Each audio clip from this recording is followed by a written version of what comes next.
pessoas teimam muito, ou brigam, ou sofrem muito com a necessidade de querer eliminar, algumas pessoas chamam de defeitos, eu prefiro falar dificuldades, tá? Trabalhar e ficar em cima de uma dificuldade significa sofrer com isso. Você não precisa fazer isso. Você intensifica suas qualidades e elas começam a tomar espaço que antes era tomado pelas dificuldades. Entendi. Não foca nos defeitos. Você vai ficar o tempo inteiro, mas eu sou assim, mas eu sou assim, mas eu sou assim. Vocês notaram algo que eu conversava em off com o Neto, quando a gente falou sobre o temperamento sanguíneo, chegaram vários e-mails super alegres, né? Porque o sanguíneo, né, muito despojado, qualquer coisa tá muito boa. Então chegaram vários e-mails assim, eu me identifiquei, realmente, eu sou assim, eu sou bagunceiro, sou desorganizado, mas tudo bem, a vida é linda. Quando a gente vai fazer o programa do melancólico, era só assim, poxa, eu sou melancólico, mas o que eu posso fazer pra mudar isso? Tá tudo tão difícil. Que legal, que estão se identificando. Aí o programa foi um pouco mais assim pesado, já acharam o seu librado aqui, porque já deu outras dicas. E agora do fleumático, eu penso o seguinte, que o fleumático deve ser bem diferente do melancólico nesse sentido, né? Vocês estão falando, é muito organizacional, a gente viu aqui agora bom diplomata, bom observador, detalhista, e eles devem estar amando tudo isso, se reconhecer. Tem que tomar um cuidado muito sério com o fleumático, tá? Por quê? Porque, voltando a dizer, todo comportamento tem defeitos. Sim. E tem qualidades. Um fleumático mal trabalhado é um caos. É um caos para qualquer comportamento, tá? Mas, por exemplo, focando nas qualidades, que é o passo que a gente vai estar alertando e intensificando isso, dificilmente você vai ver um fleumático envolvido em barraco. Não são barraqueiros. Você falou que eles são... Mas eles chegam a ser introspectivos, tímidos? Não, eles não se comunicam. Eles simplesmente se afastam. Não se comunicam. Não. Imagina um sanguíneo brigando com um fleumático. Ele vira as costas. E vai andando. Mas é que você disse que o fleumático, ele não é de falar. Não, eles são observadores. São observadores e são de ação. Sim. Mas não quer dizer que todo mundo que é tímido, então, que não fala muito, que é introspectivo, é fleumático. Timidez não é algo pré-moldado do comportamento. Tá. Volto a explicar. O fleumático, eles são organizacionais e para ser uma pessoa organizacional tem que ter observação. Mas isso não está ligado à timidez. Um sanguíneo pode ser tímido. Sim. Tá? Um melancólico também pode ser tímido.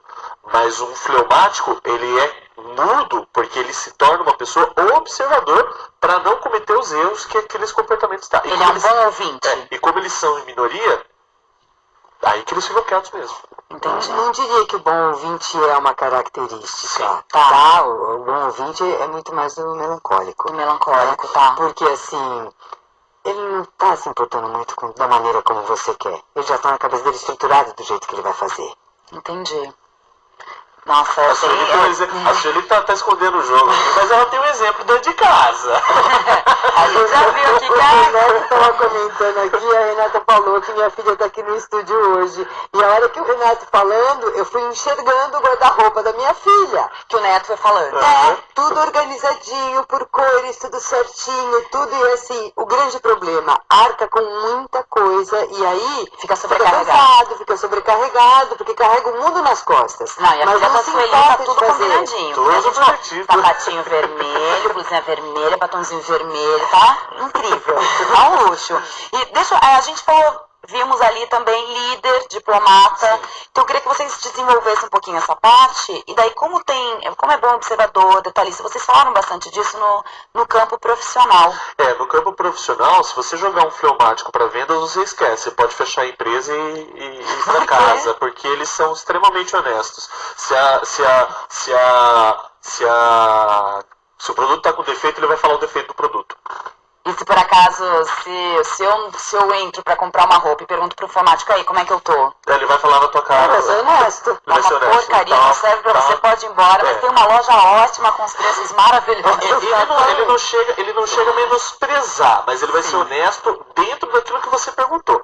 E só que é o seguinte, uma coisa, como eles são extremamente observadores e as pessoas às vezes encontram uma resistência muito grande com o fleumático, e isso no dia a dia, no mundo profissional, se torna complicado, porque é o seguinte, se você fala assim, vende uma caneta, ele vai pegar a caneta, vai olhar a caneta, tá, Mas eu vendo a parte de dentro, a parte de fora, o tubo, o que você quer que eu venda?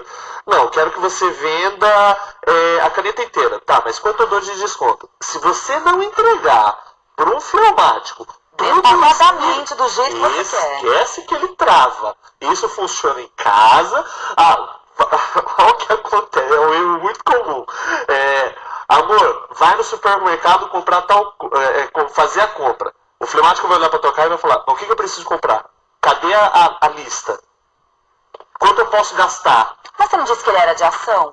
Ele é de ação. Ele vai fazer... Ele tá fazendo um favor pro outro. Ele vai... porque não é algo pra ele. Entendeu? Ele vai ser de ação. Mas a partir do momento que você entregar a ação pronta pra ele. Você fala, vai no mercado e vê o que precisa comprar, ele vai ser, assim, muito cuidadoso, tudo, só que, assim, é dentro do que ele acredita que tem que ser. Ele vai comprar a marca que ele acha, ele acha que ele vai estar fazendo muito correto, muito certinho. Só que ele vai pensar por ele. Aí chega em casa com a compra. Aí a esposa falou assim, mas você não viu que aqui em casa a gente usa essa outra marca? Entendeu? Você pediu para eu comprar, eu comprei o que eu achava que era melhor. Sem falar na pesquisa que ele vai fazer no que está faltando dentro de casa. Tá. Ele primeiro, o que ele vai fazer? Ele vai se programar.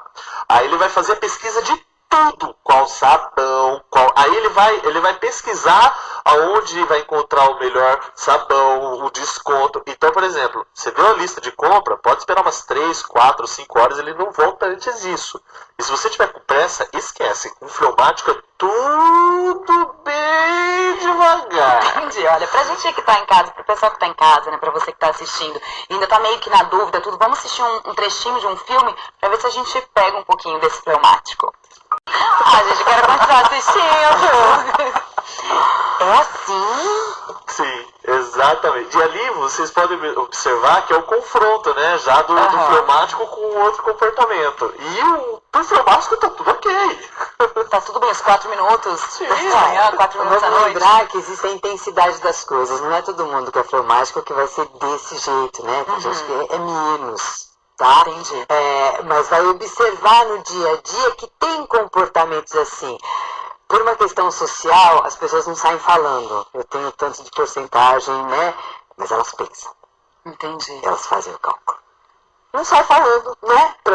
Por causa do julgamento social mesmo. Mas a gente também, voltando àquele slide que a gente viu, líder, então, líder porque ele tem essa parte organizacional. Sim. E o diplomata? Diplomata é porque ele não se envolve em briga, não se envolve em discussão, ele tem a bolha dele lá, ele fica lá dentro, ele tem a organização dele, ninguém mexe com ele não mexe com ninguém, e ele não apresenta nenhum tipo de agressividade. Ele é uma pessoa política, é isso? Sim, bastante. E quando ele discute, não é que não discute ou não diverge, mas sabe, usar o verbo. Vai discutir e vai te dar argumentação, ele vai ter argumentação por tudo que ele está falando, tá? Tem um seriado que eu não sei nem se está passando mais, que era o Monk. Sei. Tá? Tudo certinho, tá? Existe uma tendência muito grande, também não acho que seja via de regra fechado, mas assim, a grande tendência das pessoas que têm toque, é isso, tá? Já é se identificar como fleumático. Sim. Aí o toque, que é os defeitos que a gente vai estar acabando falando, acredito, no próximo bloco, é quando o defeito, a qualidade se torna o maior defeito. E aí é o lado perigoso do fleumático. Porque o que acontece? Ele começa a ser tão organizacional, que ele começa a somatizar os problemas. E aí ele começa como ele não briga pela diplomacia dele, que é uma qualidade, ele dificilmente, se você chegar pedir para um fleumático dar uma bronca no filho, ele não vai fazer isso. Ele não consegue, ele trava. Mas como você resolve essa bronca? E se ele concorda com o menino?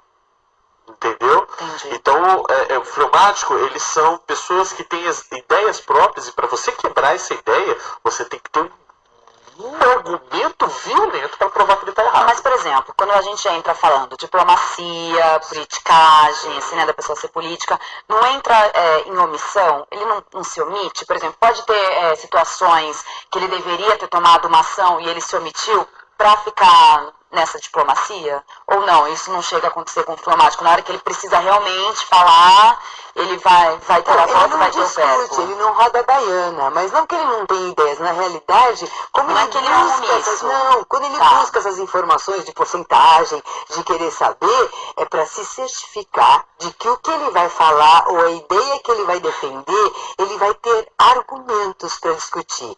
Se eu chego aqui, sou dessa maneira, e aí eu venho isso, eu chego todos os argumentos, tá? Científicos da coisa. E assim mesmo você não me escuta ou não me leva em consideração, a cabeça de um fleumático assim, para que eu vou continuar discutindo com você? Entendi. Eu tenho certeza que eu tenho razão, eu sei que eu estou certo, eu te provando. Se você não quer escutar, eu não vou perder tempo com você. Então tá, muito prazer, sabe? E vou embora. Eu não mudo a minha ideia porque eu me certifiquei para poder falar dela, tá? Mas eu não vou perder tempo te convencendo, sabe? Se você não quer acreditar, o problema é seu. Entendi.